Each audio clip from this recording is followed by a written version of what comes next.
but here we go. Yeah, I wanted to just double check with both of you whether or not you are having any challenges, or you're now in week 3. What are your thoughts? Any area of concern?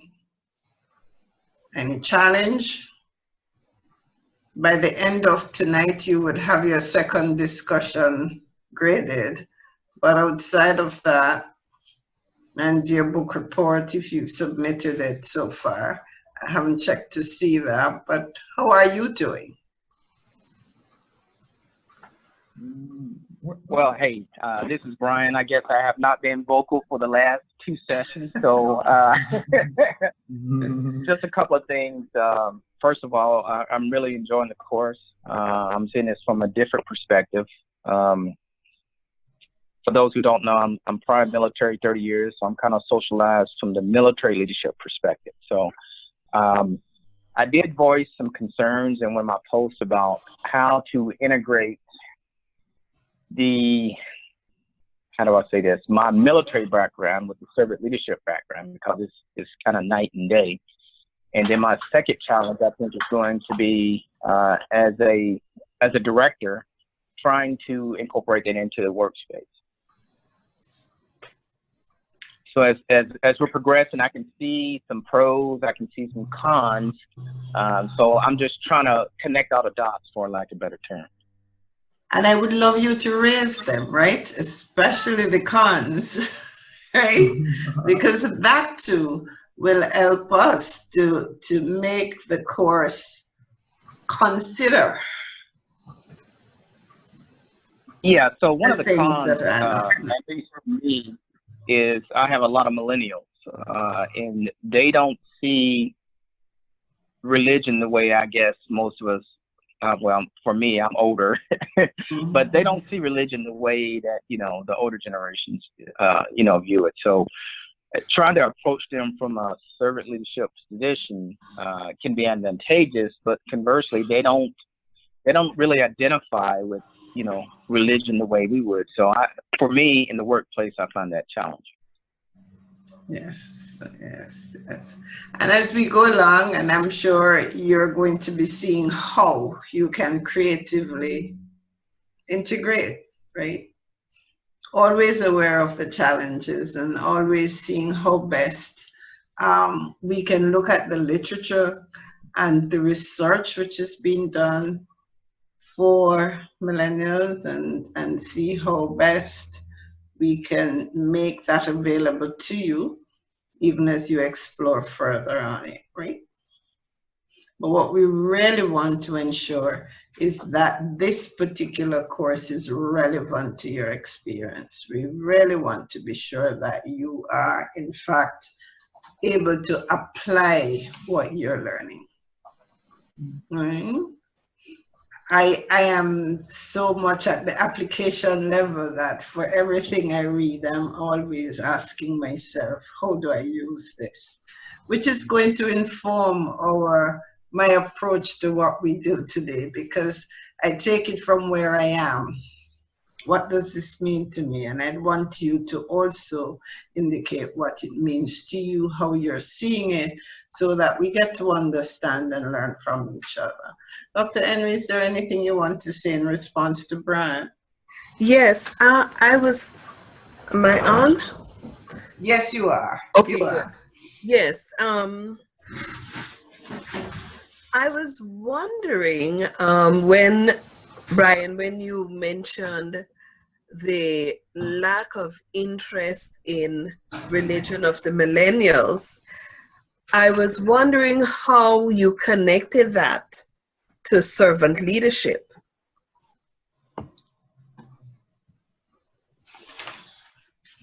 Well, I was looking at the end state of servant leadership is just trying to get to the goodwill nature of a person. And I'm not down in millennials. I'm not saying they are not good natured, but just from my context, there is no religious theme about them. an example, if I walk through the company, I personally have a Bible on my desk, or there's religious references, but none of the millennials have anything that says, I have faith or I believe in something. Nothing at all. So I'm not sure if it's a generational thing where they're not supposed to display it, which I don't think that's it. I think there is just something missing there, and that's just my perspective. Okay, but I would like to suggest, however, that, and that's why I asked how did you link that to servant leadership? Because it seems to me that the absence or presence of religion should not necessarily mean that a person is either a servant leader or has an interest in servant leader or is not. I think in one of the posts, yes, it is coming out. I mentioned that servant leadership is not unique to Christianity. That the concept of servant leadership is applicable in any context. From a Christian perspective, one of the foundations of the Christian faith, as exemplified by Jesus himself, is servant leadership. So, but it is not unique to our Christian faith.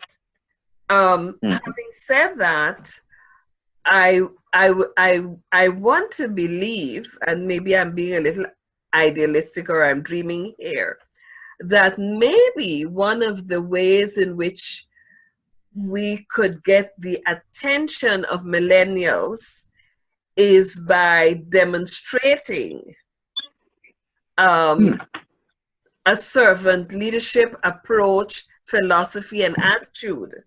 Because when that is demonstrated, it gets people's attention. Okay. So that's how I would look at it.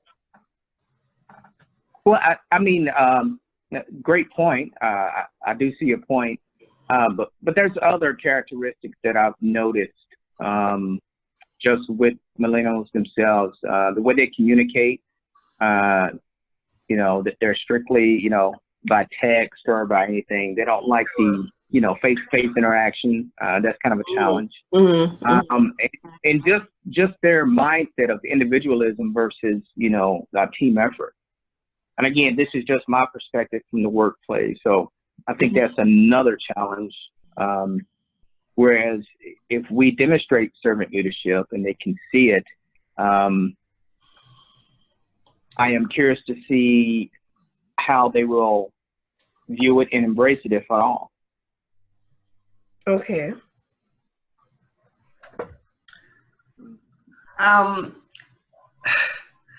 Brian, I'm just following in on Dr. Henry's question though, and I'm thinking about it as being a way of life. I'm thinking about it as being how you are, and usually people, whether they be very open and obvious about it or not, are in fact wanting to see role models. And so I'm thinking that by modeling, and which in my mind is what Christians need to do to be a little bit more of the doing than the saying, the doing by living. And I would want to think that what we're also trying to be sure-footed about is how are we modeling the best of leadership so that those who are seeing us do it will emulate it. Because millennials or no, we're going to eventually live what we see. I hope that shines a ray of hope that it is not so much they converting to a philosophy, but the living out of a lifestyle that is informed by this particular leadership principle, that at the end of the day will make persons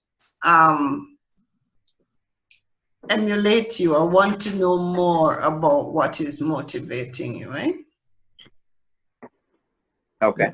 I think that that video that was sent, I can't remember the name of the presenter, person on leadership that that presented to Google, the one for this week.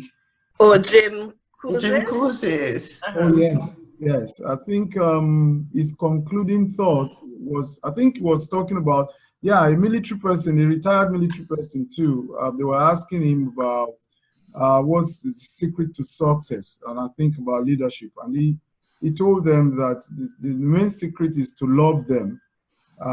If you love the people, they're really going to follow. That leadership is a thing of is a thing of the heart, and not a thing of the head.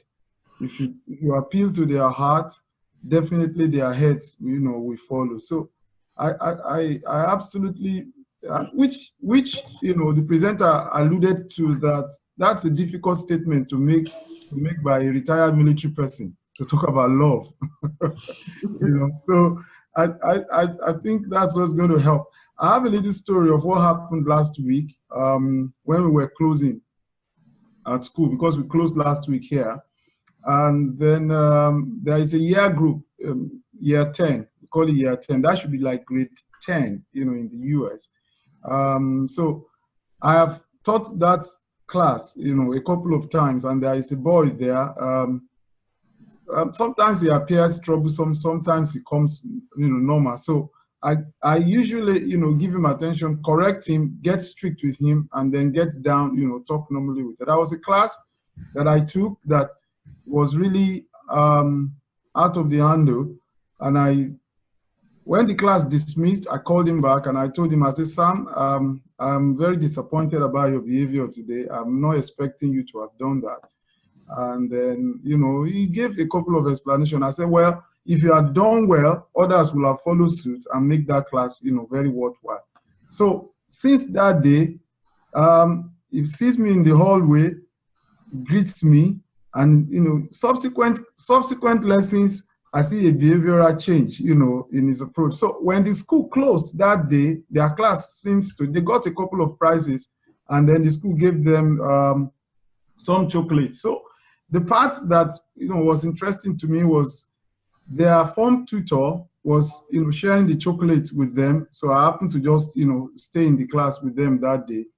So Sam started telling the form tutor, oh, give sir, they call male teacher sir, give sir some. So the form tutor ignored him, deliberately. So, and everybody was just laughing. So when he continued to say, so the form tutor said, no, stop saying it. Sir is not a member of this form. So what Sam said to the teacher was that, no, sir is not a member of this form. It's not in this form, but it's in my heart. Wow. Wonderful. Wonderful. Yes. I was surprised, but I thought, well, even if he doesn't mean it, for him to say it on top of his head, there must be a connection there. Yes. Yeah. So a beautiful thing to say. So when he said that, everybody laughed, and then, but it registered with me that, well, that means to me, I must have said something or done something with him that will make it say that unprepared, So I believe is, modeling, showing love. I think it's only the devil that can resist love. I like that. Yeah. I remember that one. Okay. I may end up calling someone the devil, but I think it's time that we get going, right? Dr. Henry, you were about to say something. Yes, I was going to say that Segun's example falls in with what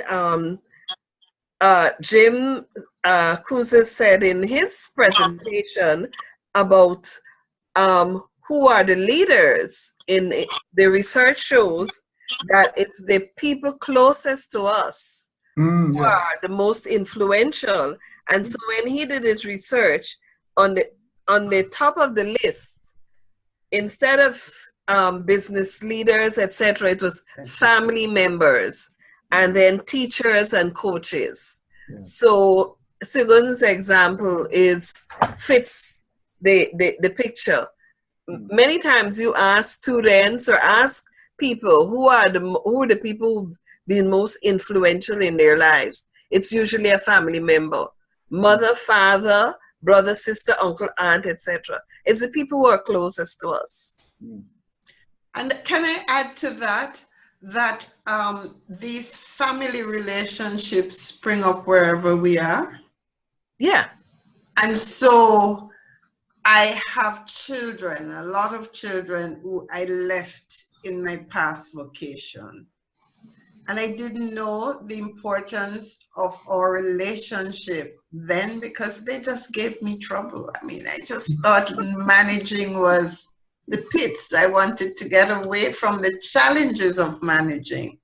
Stepping away, I began to see the quality of life that we shared and how they react and interact with me now as an old pensioner hobbling into the bank makes me recognize that it was really a place of building relationship and really a place of influencing. So somebody who was always late and gave me the greatest challenge once looked at me and said, I've always wanted to be you. And I'm like, you knock your head because you could never have been so troublesome and give me so much grief, we say in Jamaica. So Brian, it's different. I can't imagine what it's like coming from a strong authoritarian, this is the rule, there's no option, do this or die. And coming into an organizational structure, into real life, where there's so many variables. But I think what is happening with you, you're being equipped, you're being transitioned into a way of thinking and living that is going to make a tremendous difference. And both experiences are useful. It's not an either or. I think you're going to find that you needed both.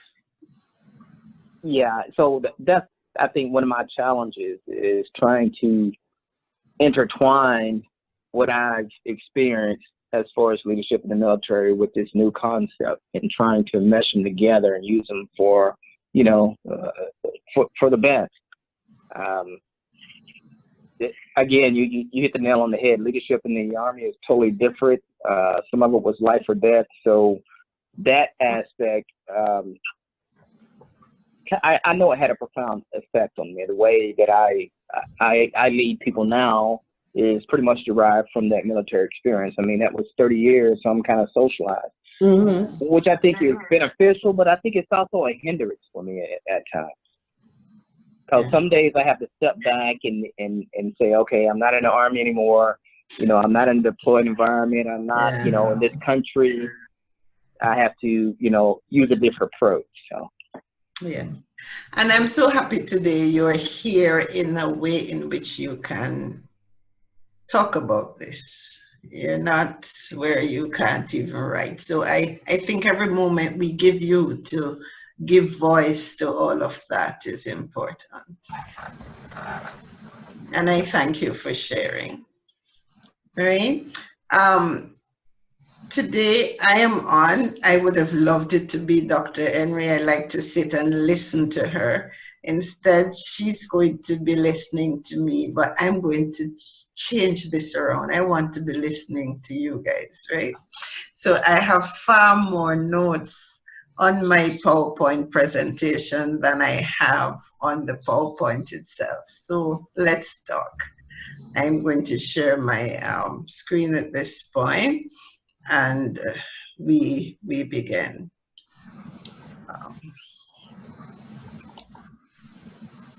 All right, this week we are looking at ethics, morality, character in leadership, and we have been given compliments of Dr. Henry, a wonderful handout which I explored and found it so useful. I want us to just pay some attention to that this week, and it is going to take the form more of a bring to our minds again, what precisely are we thinking of when we think of leadership?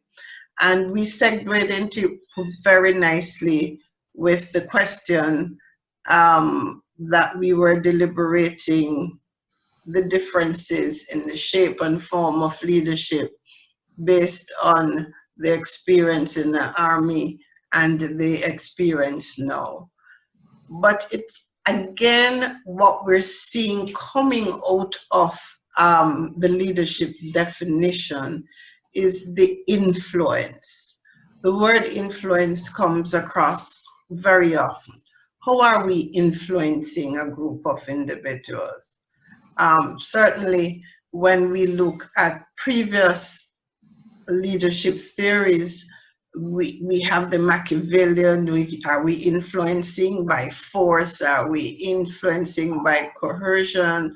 But I like these two definitions that speak to influencing others to understand and agree about what needs to be done and how it can be done effectively, and the process of facilitating individual and collective efforts to accomplish shared objectives. And even as I contemplated Hugh's meaning, I thought about a world in which we have had influential leaders successfully facilitating and getting collective efforts to accomplish shared objectives. And those objectives were not necessarily objectives that led to the betterment of the world. And several of our histories could point to that. I can think of the Jews who would say, oh yes, someone did manage to influence and get facilitation, but it did not redound to the good of all. And so even as I look at these leadership definition in the context of servant leadership, I feel that what we're trying to own these into becoming definitions that influence for good. There are the components of leadership, and again my slide is, and when we look at these components of leadership, in particularly transformational leadership and servant leadership, I think those are the words that are being overwritten in this slide. I will have them properly reorganized for you when I place that in the classroom. We're seeing that transformational leadership on the right, as determined by Burns, had some components: charisma, intellectual stimulation. Bass added to that inspirational, motivational, and individualized consideration, right? On the other hand, servant leadership had more of the interpersonal context, the emotional healing, the connection with persons, where you are empowering and encouraging the creation of value for the entire community that makes this organization, this family, this team that is working together. It takes on the responsibility of supporting growth And the leader takes on the responsibility of creating a track for success, and does that in a frame of caring and sharing that is often described as servanthood. A word I'm afraid of, because that too has its cultural and ethical shape when you speak to servanthood and how it is understood. And it is in this context that I had stopped to ask us a question: how does these components of servant leadership advance or limit our own attempts at being a servant leader? How does the culture in which we're operating facilitate us being a servant leader in this context? Because these are questions that we would indeed be asking ourselves as we go along, as we try to determine how we are going to integrate our character, ethics, or moral standards into the service that we provide, into the leadership that we provide. Does anyone want to comment on this? How is this a challenge for you, or how does this work for you? Let me stop share for a moment and let you think on that for a little while, in the context of ethics and everything else that we are talking about, and character and morality. How is this shaping you? How is this working for you? Well, I think because I've lived most of my life, like I wrote in one of my work, that lived in Africa. Servant leadership does not thrive in a patriarchal culture. If you are the leader, you're the leader. You can't. You are not the servant. So for us, if I take it culturally, it's not something that that makes sense. The leader is at the top there. He doesn't serve. He doesn't do any menial thing. He gives direction and walks away, or waits for them, to work. So it's kind of limiting. But if I take it to my my profession as a teacher, right from training to be a teacher, we are expected to be models. And if we are going to model, if we're expected to model, we must do what we expect them to do. There was a day it was a reading time. We call it literacy time, and the children were to pick a book and read. So all of them have picked a book to read, and then one of them asked me, so why are we all reading and then you are not reading? I said, well, I have a book on my Kindle here I'm supposed to read, but I'm spending most of my time trying to make sure that everybody is reading. That's why I'm not reading. So when I'm sure that everybody is reading here, I will sit down at my table and start reading as well. But it came across to me that they won't take it that, what sense does it make if reading does not appeal to you, or you are not reading and you are expecting us to read? So, but my professional environment makes it easier for me to lead by example, to empathize, with the people I'm leading, to be a servant leader. But culturally speaking, well, maybe in Britain, because servant leadership is becoming a fad, so to speak. I call it a fad because I really want to see how genuinely my supervisors, I see that our head teacher, he wants the school to be clean. So whenever I see a trash on the hallway, he picks it up and drop it So he's expecting everybody to do the same. It's fantastic to me, but I'm looking for more, you know. So I'm looking for more, you know, in other ways. So, but that's how it is. I'm living in those two spectrum, so to speak.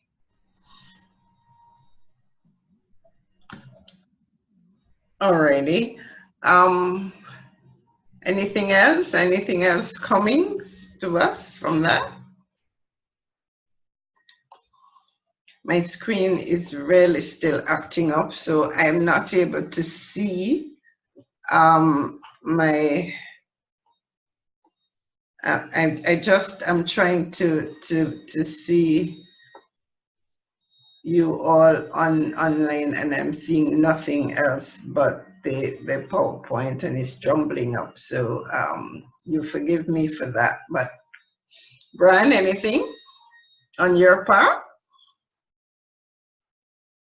Yeah. So as I look at the categories or the attributes on the left and right side, Right. I think the biggest challenge is, I think I read something about situational leadership, where the situation would dictate, you know, how you would approach certain things. I guess trying to take the situation and evaluate the situation to use the applicable approach is one of the challenges, I think, for me. Just been in this course, there's so many theories of leadership, you know, situational, you know, authoritative, servant. So just trying to roll it all together to figure out what works best in what particular setting. I think I'm different. Well, I know I'm different in the office, and then when I'm coaching basketball at the church, I'm totally different. It's like I have to put on a mask at work, and then take the mask off and put on a different mask when I'm with the kids, and then a different mask when I get, well, not necessarily a mask when I get home, but it's just trying to figure out the best approach to each individual or each group of people. Okay. Okay. All right, let's look at one of the other things that stood out to me in our reading, and which is pretty much following on what you have said, Brian, is the whole idea of authenticity and self-awareness, even as we consider character, ethics, and morality. And we're seeing that these are going hand in hand, and it was suggested that these were traits of the authentic leader, because as you said, several leadership theories are being thrown around, and in our reading we saw the authentic leader, which I am playing down a little bit, but which I would also want to extract some ideas from, that we would be turning around in our heads as we seek to consider servant leadership and how we approach it, and how we consider ethic and moral decision making, and how we consider character as you're doing your character inventory in this week. And one of the ideas put forward by Gil and Kaza was that self-awareness was really an understanding of our values, our weaknesses, our strengths, and the impact they have on others. And it is not true to say that we're all self-aware. Self-awareness sometimes require not just our definition of who we are, but also how we are impacting others. So there is an extent to which feedback, observation, listening, Uji, you referred to that. The guy said you were in his heart and you got feedback that made you realize that you had an impact on him, that you had affected him in a particular way that made him want to show you his appreciation through kindness of a chocolate. And it makes me conscious of the fact that a part of my old role as a servant leader also requires, and this is why I took it out of the whole thing of an authentic leader, because I think this is a principle that is required in whatever aspect of leadership that we're engaged in, that there needs to be a level of understanding of self, understanding of our relationship with others and how we impact that relationship, and also a clear understanding of our weaknesses. For some of us, that we understand more than we understand anything else. For others, they may never ever pay attention to. But there is a call to authenticity, and as defined by the writers here, it involves self-awareness, but it goes one step further. I am not just understanding who I am and how I'm impacting others, which seem to be in a constant flux. So I must be constantly gauging that and getting feedback. It's not static.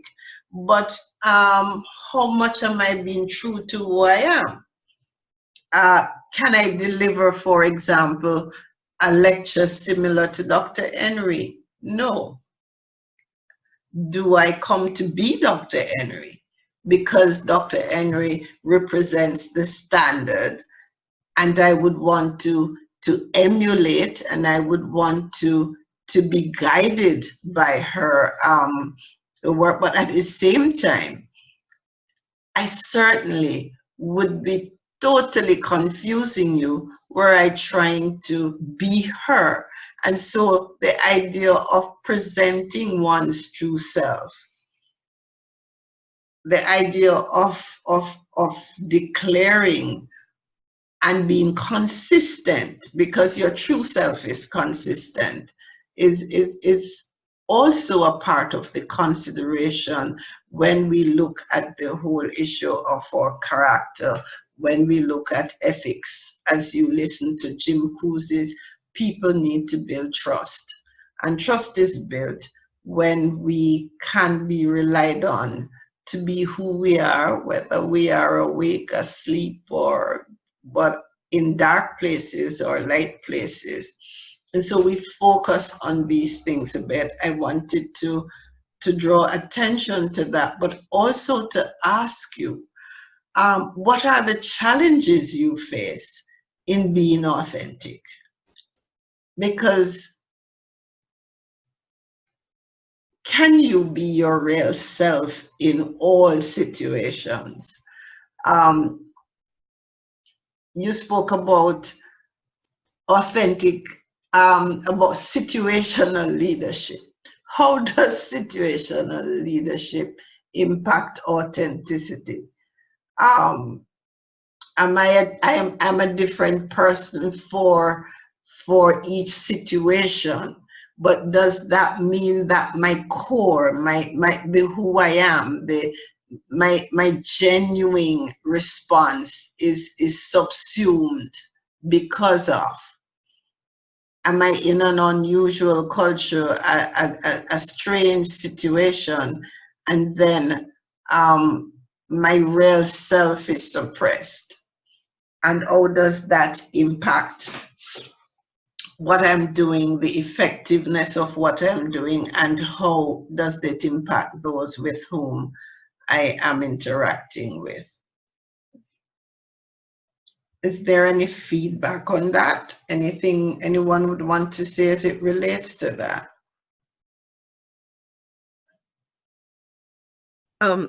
Dr. Mackenzie, I just want to respond to the issue of authenticity.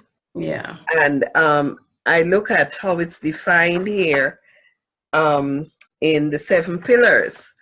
Mhm. Basically, to be authentic is to be yourself. But what they say here helps us to understand what being your genuine self is all about. It says to be authentic, leaders must know themselves and others. That and others piece, I think, is very Yes. important. Use personal histories to establish common ground and choose carefully which authentic parts of the self to reveal and in which situations. So that, to me, this definition helps us to understand that to be authentic does not necessarily have to mean that we reveal all of ourselves every time in every situation. Yeah. There needs to be an awareness of the context in which you are being yourself. And also, what I find helpful is not just that you must know yourself, but you need to know others. And when you are authentic, you don't just operate from a level of self. You operate with a sensitivity to your environment, to your context, and certainly a sensitivity and an awareness of how your behavior, your beliefs, your values impact others. I totally agree with you. As I listen to your reflection on that, Dr. Henry, something comes to my mind, and I think it is a biblical phrase, the being wise as the serpent and the harmless as a dove, you know, but certainly in the context of listening and being aware of and knowing how yourself impact others and understanding others are critical in this. OG Brian, do you have anything to share on this? Yeah, I would definitely agree. Just a real life example. I've been in the military. I've been exposed to, combat. So having to lead troops into combat is something that will stick with me for a long time. So as we're in combat, I reflect on what Dr. Henry said about not revealing all yourself. Now, to be brutally honest, was I afraid? Yeah. People are shooting at us. There's things going on around us. But I chose not to expose that fearful side of me and just, kept a straight face and, just carried on with what we had to do. So I think that's my example. I didn't want to discuss, what was going on. I'm trying to get everybody, back to safety and back to the base intact. So that's just a real life example for me. So I think had I, shown that fearful side, the fear side, it probably would have carried over into the other soldiers. So that's not what I wanted to do. Yeah. And isn't it so with our lives even outside of that too? That the key thing is really in relationship to those who we serve and understanding them as much as we understand ourselves. A very valuable lesson. Okay. Go ahead, OJ. The challenges so far, because we're a knowledge-based profession, and then having been in the school administration sometimes also, a lot of times people look up to you for answers or for direction, students or maybe teachers or members of the school community. They're expecting, you know, you to be able to answer all the questions. But with experience, I've come to know that people will respect you more when you don't have a ready answer and you tell them, well, I really don't know. I may find out, or if somebody else has a response. And I've seen that people are endeared to that kind of transparency most of the time, because I've personally found it difficult, you know, to say things that I'm not, or to do things that, because it's going to take a lot of effort to continue to hide that part of deficiency, you know, that I may have. So I find it easier to just say, well, I'm not certain, I may find out, and if I can't find out, we'll find a way around it. So that's a little way I've tried to be authentic with the people that I lead, or, you know, whatever context that I actually find myself. It's easier for me to just say it, or to just act as it is, rather than trying to, you know, hide here and there. Thank you. Thank you for sharing that. Exploring the self-awareness and authenticity some more, but more so in the context of leadership, where we know the various leadership theories and their history, coming from theories that felt that leadership was a trait that you inherited.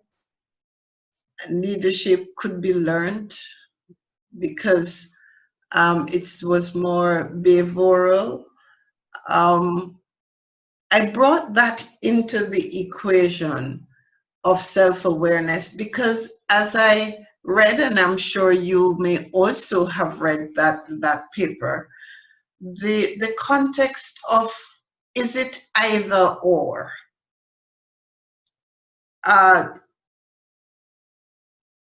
We are learning what it means to be a servant leader. Greenleaf has certainly asked us to consider the idea of the person who we are journeying with being better and greater than we are. There is a lot of learned concept there. And I kept asking myself, and I thought I would ask you and would love to hear your thoughts on it. Can one who has, for example, all the traits of a good leader still not be a leader? Can I learn all I need to learn about being a good leader and still not be a good leader? How do I move from behavior or even traits, innate personality, to the place of being an effective, a good, or a ethical, a moral leader with the kind of character that is necessary to really influence, that keyword, influence others in a positive way? Is it either or? Is it a combination of both? Can I do one? Can I be good at one without the other? What are your thoughts? Well, let me jump in there. I think that video by Jim answers the question directly. And I'm also that it is more or less like a research that for you to be good at something, you have to do it 2.7 hours a day for 10 years. So, I mean, learning, learning and learning and learning and learning, you know, forever is what's going to make one. And you mentioned those those attitude or those things that one has to practice day by day to become it. So it's heartwarming to me that, like I wrote in one of the papers, that this study of servant leadership is not a subjective thought, and it's been subjected to a lot of studies and surveys and research, and when he made that point of 2.7 hours per day of learning, that's when we're going to be good at leadership. It brought it home to me that those traits, those 7 traits that he mentioned, or those 7 attitudes that he mentioned, we have to work on it deliberately every day for us to be good at. Servant leadership is not natural. That's my view. Servant leadership is not natural to man. It's something that we have to learn consciously. Okay. I see Bill has joined us, and I'd love to hear his hello, Bill. What say? Yes, Bill. Welcome. How long have you been here? Where did you catch us on? My screen is so blank. I can see no one. I really want to literally stop sharing because there are quotes that I had in response to the questions that I'm asking and research information that I'm not able to see because my PowerPoint is not doing what I expected it to do today. But Bill, welcome. Can we hear your voice?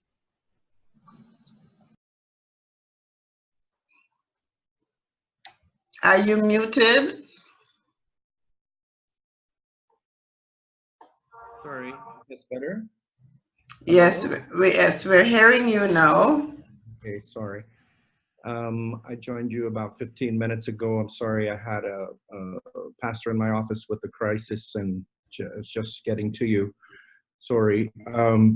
But I think I heard your question to be, can you be gifted in the area of of leadership, maybe even develop leadership skills and still not be a good leader? Is that a fair summary of your question? Yes, we were weighing the issue because over time, as you look at the history and development of servant leadership theories, there's always been a debate on traits versus behavior, the innate personality versus the learned response. And back in the early days, before that was thrown out, it was felt that you were born a leader. You were born a leader because you demonstrated that you don't follow. I mean, I'm saying that out of context, but people tend to look at someone and say, you are a leader. They saw innate personality traits. They saw things in you that saw you at the top or in front of or giving direction. And when we look at leadership as we're studying it now in terms of the authentic leader, the servant leader, the incarnational leader, all of these perspectives of leadership, then we're learning. And the question is really, can one be an effective, influential servant leader, for the want of that word, leaning to either of these? Mm-hmm. I think both. I think it's a both and. I think you were asking, is it either or? I think it's both and. I think there are definitely, I think there is a spiritual gift of leadership. It's translated administration, I believe, in Romans 12:8, I think it is. But I also believe that leadership is comprised of skills that can also be taught. And so even if you had a leadership gift, you would still want to sharpen and develop skills to maximize. Just like if you had a gift of music, you would still practice, you would still sharpen that skill. And I know music's not a spiritual gift, but it's still a gift, a father gift, a natural ability gift. So I think it's both. I think some people are forced into a leadership role, and there are skills that they can learn and develop that will help them be a better leader. I think there are gifted people who perhaps don't appear to have to put forth as much effort to develop skills because of their giftedness. And I think that either of these two leaders can be successful, and either of these two leaders can be corrupt because of character issues. I think that 1 Corinthians 13 would let us know that no matter what our gifts, we could have the faith that to move mountains, but if we don't have love, then we're just a noisy gong. So what is it saying? I think that even with a spiritual gift, if our character is out of alignment with God's plan, then it nullifies at least the effectiveness of our gift. It doesn't take the gift away, but it diminishes our credibility, which diminishes our influence, and it can have such an adverse effect on the kingdom. Rather than a non-starter, it can put people at odds with the kingdom to where they don't want to have anything to do with it. So it's such a volatile situation, character becoming equally important with spiritual giftedness and equally important with skill development. Thank you, Bill. Dr. Henry, do you want to comment on this? I am anxious to go read my quote, which incidentally is at the bottom here, and I can neither see you guys or see, but just basically, I am in full agreement with what Bill has explained to us. It's not an either or situation, it's both and. Leadership is proceeds out of a combination of complex human factors and is also tied to context and situation. And then in the context of Christian faith, we also recognize that leadership is a spiritual gift. But the fact that you are gifted spiritually does not take away from anyone the responsibility to work at their giftedness. So it's never I sit back and say, well, I have this gift, so I will just at the snap of a finger operate in that gift. Mm-hmm. Even from a spiritual perspective, there is a requirement of our action and work that is part of the process. So I thank Bill for that observation. Thank you. Thank you. Okay. All righty. We move into some of the definitions, and you may wonder, we're talking about ethics, morality, character, and I left that for way down here rather than way up there, because I wanted us to own our thoughts a little bit around the idea of leadership, our purpose in leading, the importance of self-awareness, the various attributes that contribute to the making of a leader. I actually took that subheading out because it's really the title of a book, but it's really so relevant. And I pulled two, and this is not necessarily two of the best, but it's also coming to us from our reading, definition on how we were looking at morality and looking at ethics. And I won't give my thoughts or opinion on this, but I am placing these two definitions to your view. And I'm going to ask you, as you contemplate them, morality being the ability to differentiate between right and wrong conduct at the individual level, and ethics being principles and values that guide right and wrong behavior. Is there a difference?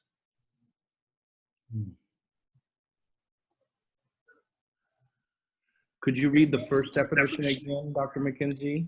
Okay. The first one, morality, given by Ward, 2003, is the ability to differentiate between right and wrong conduct at the individual level. And that's how they define morality. The ability to differentiate between right and wrong conduct at the individual level. And then ethics, defined by Menzel, principles and values that guide right and wrong behavior.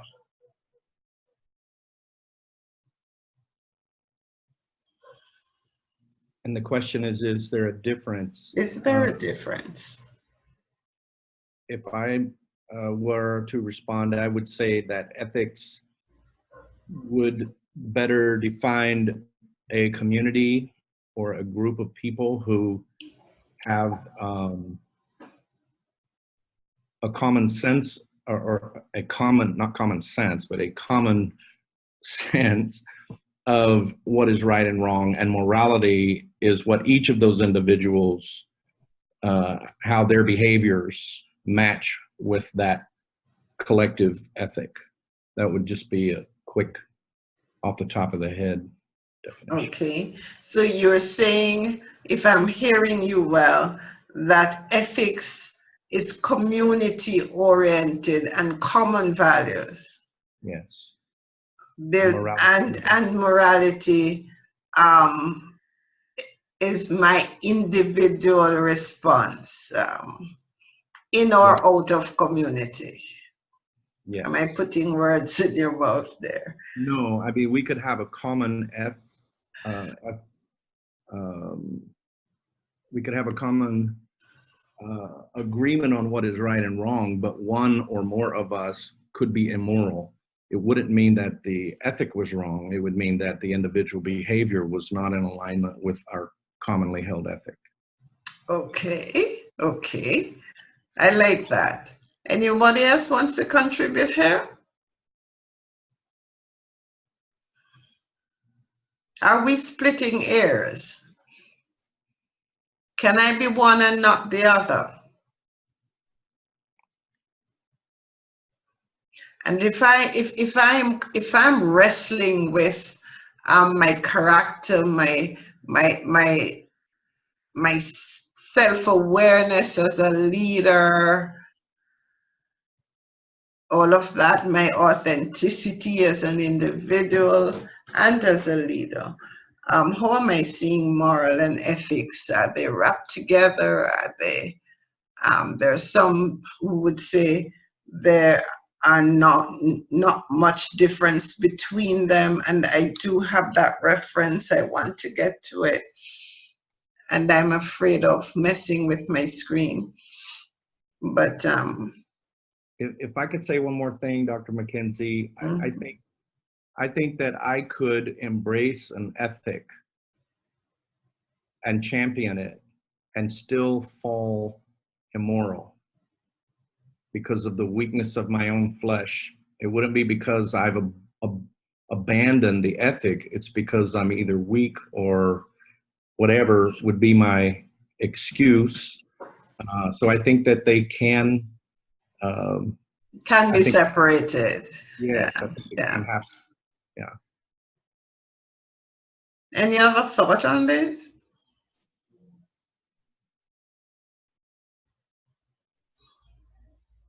And there is a reason why I am pushing this, because as we go further in our study, especially as we look at modeling leadership, that there is a way in which, and I'm sure it is brought out in Jim Cousey's lecture as well, that persons are not just willing to settle for the values that are established and that they are held to, but more so, they want these values modeled by the leader, so that the core decider in whether or not I am effective as a servant leader, as a transformational leader, as a authentic leader, as an ethical leader, is going to rest on more, or to a certain extent, not just my talking the talk, not just my having the institutional values framed on the wall, not just my firing people who fail, but a lot on whether or not my own walk, I am observed to be consistent with the ethical standards that are set around me. So my consistency is not just that I fire who needs to be fired when they fail, but that I myself am walking the walk, right? And there is research to support that, and I also have that, and I'm going to make those comments available when I share the PowerPoint in the classroom. And the research is pointing to the fact that persons are looking to and defining the leader, the element of trustworthiness, and modeling the leader who is not just verbalizing a position, but is in fact able to demonstrate that in their lives. So we have some guidelines that I pulled for you. Both the first and the second bullet here comes from Mayor 2010, that the ethical leader uphold ethics as an important organizational outcome. Sorry, I should have that. Enforce policy, procedures, and practices that serve to uphold ethical behavior. And here again, it speaks to strength amidst the conscientiousness of the leader, amidst the caring nature of the leader, amidst the fact that the leader wants the development of the person they're leading and so on. There is still the enforcing of policy and procedures and practice. Here is where the genteel kindness, the strength of the servant leader is not just about serving in a very weak and, you know, anything goes way, but really has to be an enforcer as well. It demonstrates fairness, integrity, honesty, and fosters ethical awareness and respect for others. And respect for others, or respect of others. It's so important that this last one, respect of others, the idea that respect goes for all and not based on categories and based on achievement and based on levels, but respect for all. And I'm sure this is something that you will agree with as you share this information as well. I wanted to share with you two documents that, and here I have them listed, the criteria for evaluating ethical leadership, and I have to find a way to come out of this. And the other is the similarities with and differences between ethical, spiritual, authentic, and transformational leadership theories. So let me see if I can get out of the PowerPoint presentation and get back to these two documents, because, oh, wow, I'm back to life again. I could see none of you or nothing that was happening before. And let me go to those two documents to share with you as a critical part of what we would want to view in closing this look at ethics and moral leadership. I made sure. Thank you for your service to our country. I really appreciate that. Thanks, Bill. I appreciate that as well.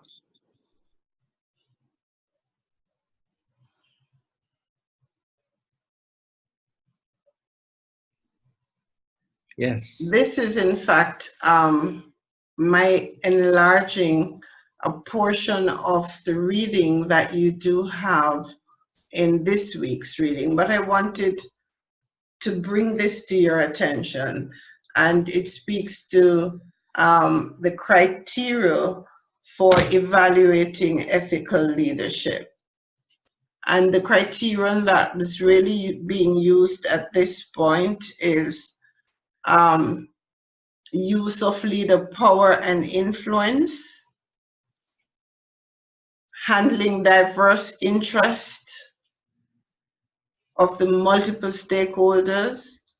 And if you look across, you see where unethical leadership would do that to satisfy personal needs and career objectives, while ethical leadership would do that to serve followers and the organization's attempts to balance and integrate them.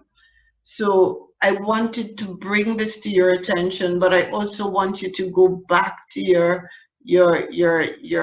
item. It is on page 5, I think, of your document, and look at the criterion to development of a vision for the organization. You find that an unethical leader's motive is to attempt to sell a personal vision as the only way for the organization to succeed, while the ethical leader would develop a vision based on follower input about their needs, values, and ideas. You know, you think about risk-taking in leadership decision and action. What's the motive of the unethical leader? Avoiding unnecessary decisions or action that involve personal risk to the leader, uses deception and distortion to bias followers' perception about problems and progress. While you're seeing the ethical leadership is one who is willing to take personal risk and action to accomplish mission or achieve the vision, making a complete and timely disclosure of information about events, problems, and action. And even the very last one that is mentioned here, and this is coming again from you, development of follower self-confidence and skill. This is a good criteria. You want to develop your follower self-confidence and skill. But again, what's the motive? You might find one de-emphasizing development to keep followers weak and dependent on the leader, while the ethical leader uses coaching, mentoring, and training to develop followers. I think these are good guidelines that would help you to see, to identify, and to look carefully at what you're seeing and what is motivating persons in their actions as leaders. And finally, the very last thing I wanted to share with you, again, this comes from one of the readings from which I quote, and I will be making it available to you as I Yes. all right, the authentic leader, the key similarities that you have, the concern for others, the ethical decision, the integrity, the role modeling. And Bill, you spoke to the spiritual leader, integrity, role modeling, the key differences from ethical leadership is that ethical leader emphasize moral management and more transactional. Authentic leader emphasizes authenticity and self-awareness. So you see the emphasis between all of these categories and the key differences. Ethical leader emphasizes moral management. Spiritual leader emphasizes visioning, hope, faith, work as vocation. This is coming from Brown and Trevino. I am going to be placing this document in the classroom as well as just some more information you may want to consider as you do your own self-assessment of your leadership style, where you fall as you do your character evaluation, and how you grow as you move through this particular exercise.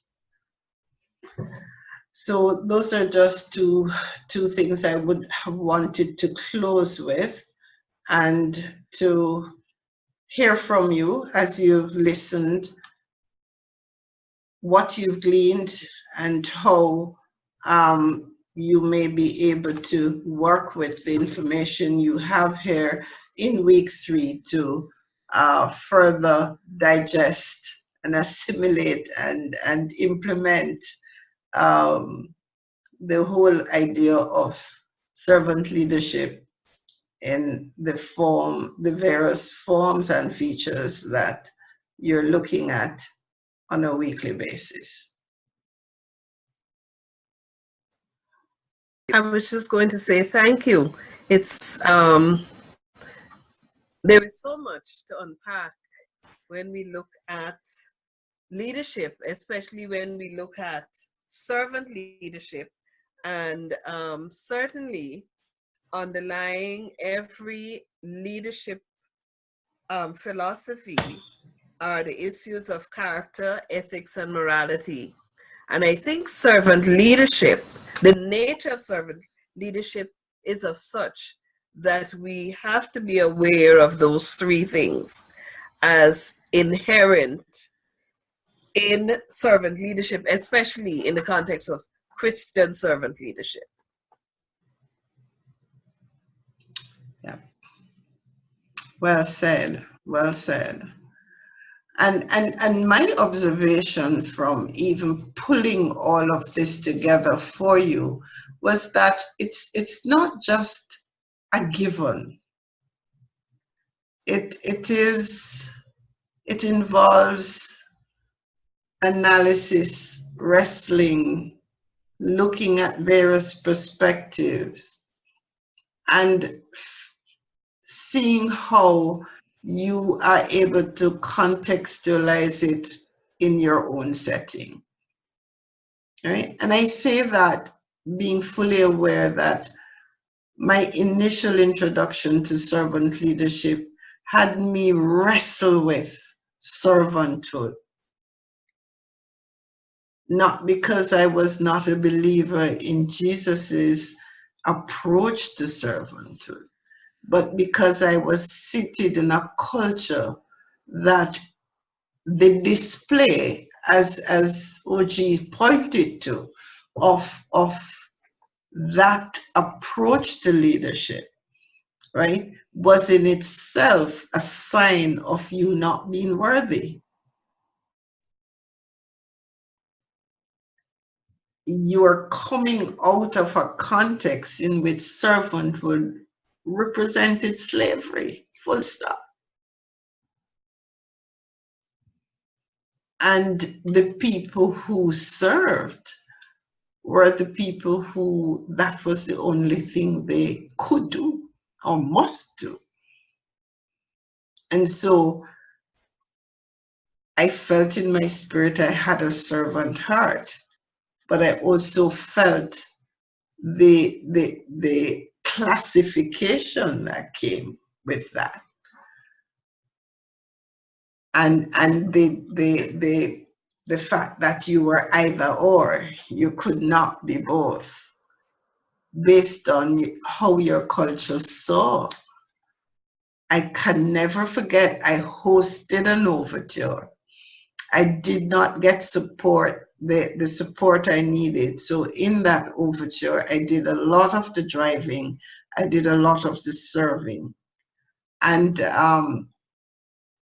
someone in the leadership position of the overture could not get it out of their minds that they saw me doing something that no way someone who is the manager of a bank should be doing.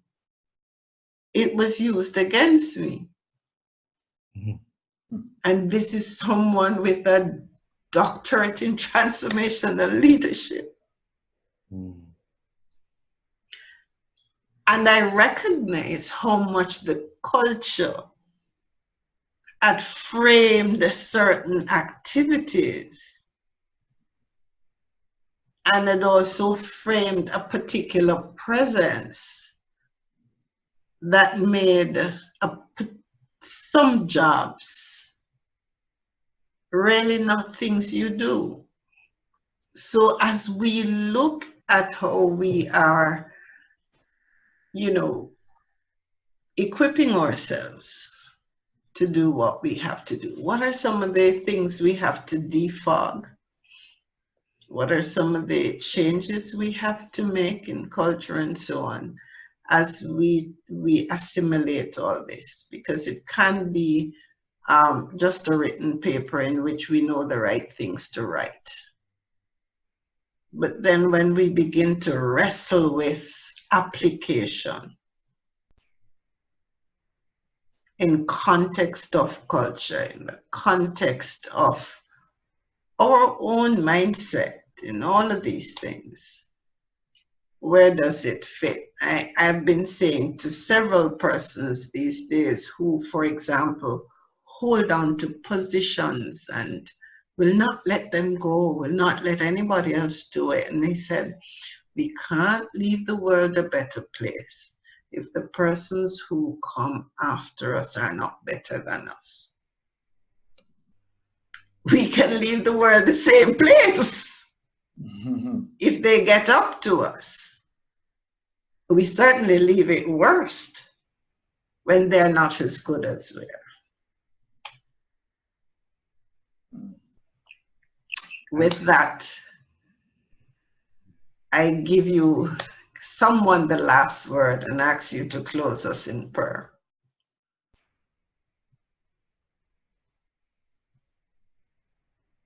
Who? There is no one here by someone, right? Okay, Bill, go ahead. Oh, no. I just, if I could respond. I didn't call a name, I said someone. So I expected a smart one to say no one is here by the name someone. I see. Let's go ahead. Could I just respond briefly to what you just said? Because having traveled to more than 50 countries and teaching leadership in so many arenas, one of the things that that I always teach is servant leadership. The principle of the towel and the basin, and based on Jesus washing the very feet that he created. He's the creator. He made those toes. He knows how those toenails shape. He knows all of those things, and he's washing the crud between the toes that he created. If anybody had a right to get a pass on foot washing, it would be him. And yet he led that. And what I have found is that different cultures resist this at different levels. Some of them because of their tribal background and their hierarchy from what they're used to. So if they rise to the top of a religious community, they carry some of that with them. Some for completely different reasons of just, secular corporate mindset of that's beneath me. I've just seen various levels of resistance, and yet we have the same example in Jesus. And his position trumps all of our positions, corporate, tribal, whatever it might be. And I just know that it's going to be a constant challenge, but modeling it is better than teaching it. And I know that when I was pastoring, we had volunteer appreciation. Our church would have 300 volunteers, to make our church work. And our staff served them the food. I walked around with just pitchers of water and tea and making sure I'm filling it. And people would say, why are you doing that? You should be at the head table. I didn't even have a table. I didn't even eat. I was there to serve and to mingle and to fellowship. And I'm just saying that is far more effective in my view than just teaching a lesson on the servant leadership. I think you need both. Again, it's not either or. You need the teaching, but you also have to find a way to model it. And you should expect different levels of resistance from different circles who bring a different history. As you mentioned about the slavery issue, that's going to be a completely different challenge than in areas or communities where that wasn't, such a devastating issue. And so I respect all of those differences and all those different levels of resistance, and yet challenge them all based on our common model, Jesus Christ. And so anyway, that's my response to that. Shall I pray? Yes. Father, thank you for this group and our professors, the students. Lord, I know that you, who knows all things, have us right where we need to be, that this isn't accidental, it's not random. And while our choice was involved, you've convinced me that with Pharaoh, you can even influence our choices. And so I thank you for that.